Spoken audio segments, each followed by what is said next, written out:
Selamat siang Bu. Selamat siang Bu Retno.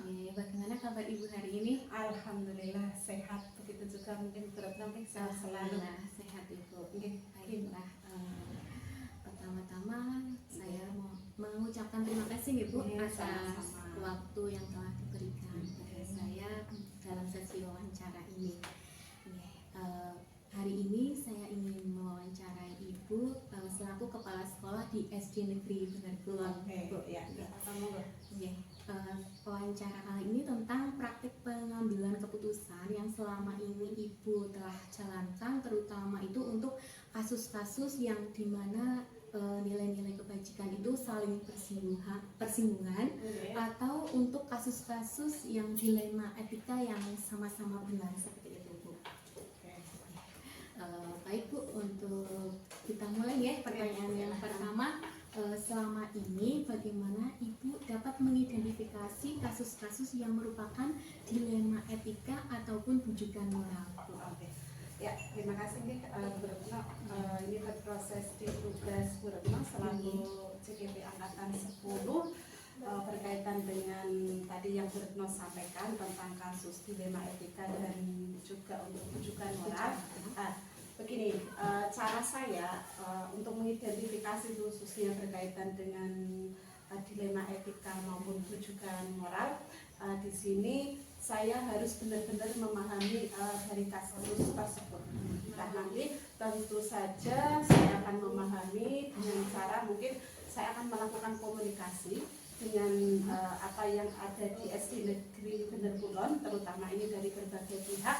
Nah, dari komunikasi itu nanti saya tahu permasalahan-permasalahan apa yang ada di situ. Nah, nanti dari hal itu saya akan memetakan kasus itu masuk ke dilema etika maupun nanti masuk dalam bujukan moral. Nah, tentunya kita mungkin harus dalam pemilahannya itu juga harus jeli. Misalkan saja di sini saya membuat sebuah identifikasi untuk kasus tersebut dengan membuat daftar pertanyaan. Nah, untuk pertanyaan-pertanyaan ini mungkin di sini saya harus tahu mana yang termasuk dalam kasus dilema etika, mana yang termasuk dalam kasus bujukan moral. Nah, di sini kita terutama saya nih selaku kepala sekolah nantinya harus tahu kasus yang termasuk dilema etika itu masuk dalam kategori yang seperti apa. Nah, untuk yang dilema etika bujukan moral itu seperti apa. Jika kasus ini mungkin masuk dalam dilema etika itu seperti apa, terus untuk yang bujukan moral itu bagaimana, itu harus saya pilih. Baik Bu, untuk selanjutnya nih, bagaimana Ibu dalam menjalankan keputusan pengambilan di sekolah itu, terutama untuk kasus-kasus di mana ada dua kepentingan yang sama-sama benar atau sama-sama mengandung nilai kebajikan? Di sini mungkin untuk kasus ini saya akan mempertimbangkan keduanya. Nanti kalau misalkan sama-sama benar, nanti faktor apa yang mungkin akan atau terlibat dalam hal tersebut, apakah kepentingan perorangan atau nanti kepentingan orang banyak. Nah, dalam hal tersebut nanti mengandung nilai-nilai kebenaran ataupun kesetiaan dan juga nanti rasa adil atau belas kasihan ataupun nanti mungkin yang bisa berdampak pada saat ini ataupun pada saat berikutnya. Nah, oleh karena itu nanti saya harus mempertimbangkan untuk terutama faktor-faktor yang harus saya ambil itu berbenturan, mana yang harus saya pilih dulu atau mana yang mungkin mengandung unsur mungkin ada kebenaran, nilai kebenaran, kesetiaan ataupun dari yang di situ menunjukkan unsur rasa keadilan ataupun belas kasihan seperti itu. Baik Bu. Luar biasa sekali nih. Untuk selanjutnya Ibu, pertanyaannya, langkah-langkah atau prosedur seperti apa yang biasa Ibu lakukan selama ini? Langkahnya ini. Iya. Berarti langkah yang harus saya lakukan. Oke. ya. Mungkin gini, suara hati atau nalar itu harus berjalan untuk memilih kebenaran mana yang paling kecil atau di situ ada besar kemanfaatannya, itu dulu yang pertama saya pertimbangkan. Dengan pertimbangan ini nanti kepentingan peserta didik, jika kasus itu berhubungan dengan peserta didik, saya berdasarkan pada prinsip hasil akhir, itu yang utama. Terus nanti untuk pada saat berpikir mungkin berbasis peraturan dan juga berpikir pada aspek berbasis rasa peduli, itu pun juga harus saya libatkan. Nah, oleh karena itu nanti tahap selanjutnya saya melakukan sebuah investigasi itu. Investigasi dengan memeriksa kembali mungkin fakta ataupun nanti peluang-peluang apa yang harus saya lakukan, terus saya ambil sebuah keputusan. Nah, lalu keputusan ini akan saya tinjau kembali hingga nanti keyakinan kebenaran yang ada itu bagaimana harus saya kedepankan. Nah, untuk itu apa yang saya lakukan, keputusan itu pun nantinya harus saya bisa pertanggungjawabkan, seperti itu. Baik Bu. Untuk selanjutnya, hal-hal apa saja yang selama ini Ibu anggap efektif dalam mengambil keputusan pada kasus-kasus dilema etika? Yang efektif, yang efektif. Di sini saya lihat untuk yang efektif yaitu pengambilan mungkin keputusan yang nantinya dengan dilema etika yang perlu saya lakukan, yaitu menyederhanakan mungkin pokok permasalahan dan nantinya akan membangun sebuah kebijakan. Kebijakan yang saya ambil tentunya kebijakan yang mungkin untuk kepentingan orang banyak, tidak hanya perorangan. Nah, oleh karena itu mungkin seefektif mungkin ya untuk pengambilan keputusan yang saya lakukan dan nantinya akan juga diterima oleh keluarga yang ada di SD ini. Untuk selanjutnya, hal-hal apa saja yang selama ini merupakan tantangan dalam mengambil keputusan pada kasus-kasus dilema etika? Tantangannya itu? Tantangannya ya kayaknya agak sulit juga nih. Mungkin untuk tantangan ini sepenuhnya itu prosesnya, itu pemahamannya juga nantinya akan menjadi kayak tadi pengambilan keputusan juga merupakan suatu tantangan ya. Nanti saya akan mengambil keputusan secara istiqomah, itu yang utama, dan menjalankan keputusan yang saya sepakati. Nah, mungkin ada beberapa hal tantangannya, mungkin ada nanti ada satu sisi mungkin ada yang kurang setuju atau apa. Nah, saya berprinsip bahwa apa yang saya lakukan itu harus sesuai dengan prosedur, harus sesuai dengan aturan yang ada. Sehingga untuk tantangan itu walaupun mungkin sebuah yang harus saya lakukan, harus saya jalankan, tapi dengan konsekuensi nantinya juga berproses untuk tujuan kita bersama. Seperti itu. Baik. Nah, untuk pertanyaan selanjutnya ini, apakah Ibu memiliki jadwal tertentu dalam penyelesaian kasus etika-etika dilema? Apakah langsung menyelesaikannya di tempat atau memiliki jadwal untuk menyelesaikannya? Bentuk atau prosedur seperti apa yang Ibu jalankan?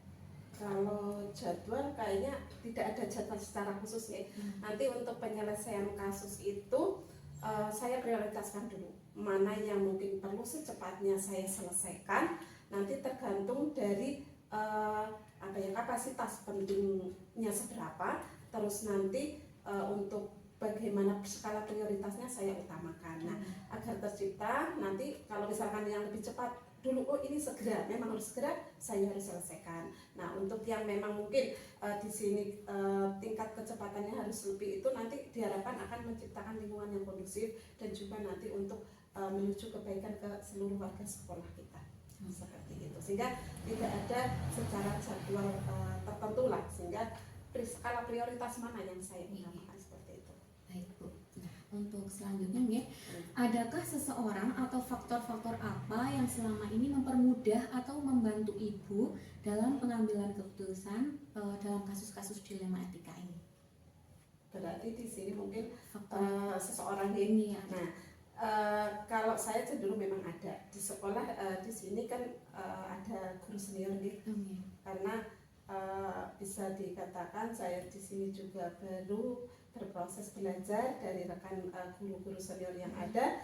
Walaupun tidak hanya senior, untuk yang junior pun saya menjadikan sebuah ide pendapat atau itu tetap saya terima. Tapi untuk guru senior ini nanti sebagai masukan saya untuk mengambil sebuah keputusan, saya mintai pendapatnya.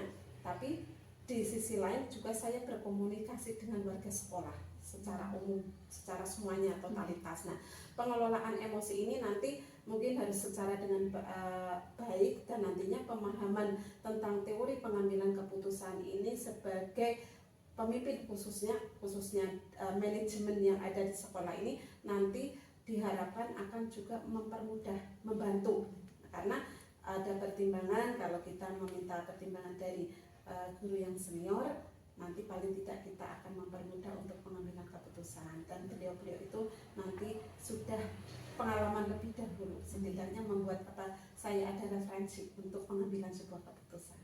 Baik Bu, ini untuk pertanyaan terakhir nih, dari semua hal yang Ibu telah sampaikan tadi, pembelajaran apa yang Ibu dapat petik dari pengalaman mengambil keputusan dilema etika ini? Pembelajaran yang saya dapatkan untuk pengambilan keputusan ini, paling tidak pembelajaran yang pertama yaitu saya bisa mengidentifikasi kasus. Di sini yang saya lakukan itu apa dari awal, terus melakukan pengujian ini juga nantinya kita berproses pengujian untuk benar lawan benar atau benar lawan salah atau yang lainnya, untuk nantinya akan menentukan paradigma ini nanti akan saya pilih sebagai sebuah keputusan yang saya ambil, terutama tidak sepihak nih, ini berdasarkan prinsip-prinsip yang mungkin tidak hanya mungkin itu harus nantinya berproses berpihak kepada siapa, berpihak kepada anak, tidak merugikan siswa, itu yang utama. Karena dalam mengambil sebuah keputusan itu yang diutamakan adalah nanti kita keputusannya berpihak pada anak, kepada keluarga SD yang untuk menunjang mungkin proses peningkatan mutu pendidikan di sekolah ini. Baik Bu, demikian tadi ya wawancaranya sudah selesai. Alhamdulillah. Terima kasih atas waktunya, kesempatannya, dan juga ilmu yang dapat saya dapatkan dari hasil wawancara ini Bu. Sama-sama dapat menambah referensi saya dalam mempelajari ini, mengambil keputusan dalam nilai-nilai kebajikan sebagai seorang pemimpin. Sama-sama Bu Retno, semoga lancar juga Bu Retno untuk menjalankan PPP dalam waktu yang tinggal sedikit. Amin. Semoga bisa berproses sampai selesai, lulus dan tetap semangat. Amin. Terima kasih juga. Sama-sama.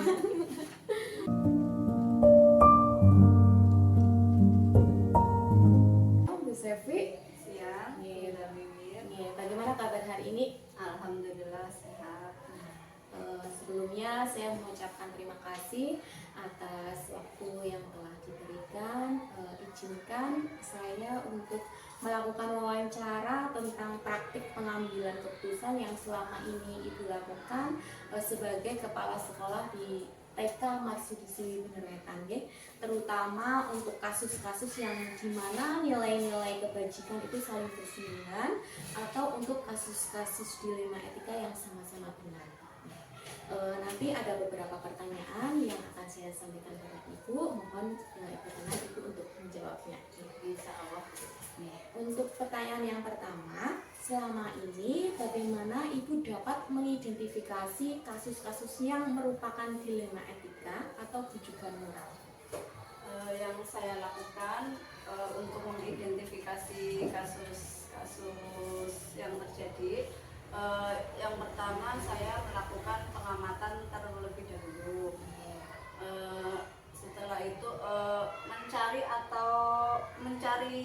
kabar atau berita dengan pihak terkait dalam kasus yang terjadi. Setelah itu saya mengecek apakah kasus tersebut benar atau ada kekeliruan. Yang intinya jika kasus tersebut ada kesalahan, saya bisa menindaklanjuti kasus tersebut atau cross check dengan jika itu sama-sama benar, saya akan memusyawarahkan hal tersebut. Oke, baik. Untuk selanjutnya, selama ini bagaimana Ibu menjalankan keputusan pengambilan di sekolah, terutama untuk kasus-kasus di mana ada dua kepentingan yang sama-sama benar atau sama-sama mengandung nilai kebajikan? Jika ada dua kebenaran, ya, saya akan memusyawarahkan dengan partner atau sesama guru. Baik Bu, untuk selanjutnya langkah-langkah atau prosedur seperti apa yang biasa Ibu lakukan selama ini? Langkah-langkahnya saya akan mengecek dulu permasalahannya, terus menghubungi pihak terkait dalam kasus tersebut. Juga jika itu menyangkut permasalahan sekolah, saya akan berdiskusi atau memusyawarahkan dengan guru yang lain. Jika itu terjadi pada tugas saya sendiri, saya akan mencari baik buruknya dan mempertimbangkan kasus tersebut dengan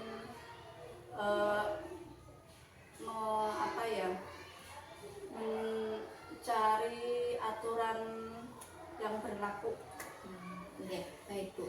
Untuk selanjutnya, apa saja yang selama ini Ibu anggap efektif dalam pengambilan keputusan pada kasus-kasus dilema etika? Berdiskusi dengan pihak yang terkait, mungkin dari hati ke hati, ya, itu biasanya bisa lebih memahami kasus apa yang terjadi seperti itu. Baiklah. Hal-hal apa saja yang selama ini merupakan tantangan dalam mengambil keputusan, terutama pada kasus-kasus dilema etika? Tantangannya ini, Tantangannya itu tentang masalah hati atau perasaan, itu yang membuat saya kadang merasa sulit atau bingung dalam memutuskan. Oke, baik. Untuk selanjutnya, apakah Ibu itu memiliki jadwal tertentu dalam menyelesaikan kasus etika-etika dilema, atau apakah Ibu langsung menyelesaikan di tempat atau memiliki jadwal untuk menyelesaikannya? Bentuk atau prosedur seperti apa yang Ibu jalankan?